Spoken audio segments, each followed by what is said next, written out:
Every lie Kamala Harris said in the presidential debate last night versus Donald Trump. Let's go. Tim Walz and I are both gun owners. We're not taking anybody's guns away, so stop with the continuous lying about this. Craig, we have to have a buyback program, and I support a mandatory buyback.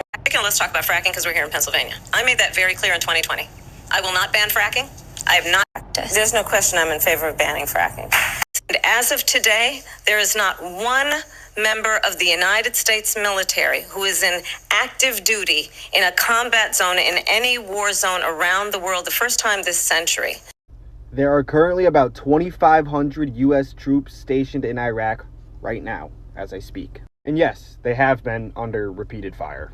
As well as U.S. Navy ships being deployed to the Red Sea since the Israel-Palestine conflict began. Through the work that I and others did, we brought 50 countries together to support Ukraine in its... Sorry to be petty here, but actually only 41 countries, and you had nothing to do with that. Trump, the candidate, has said in this election there will be a bloodbath. If this and the outcome of this election is not to... The actual quote she was referring to was when Donald Trump was delivering a speech about the auto industry and claimed that there would be an economic bloodbath if he was not reelected.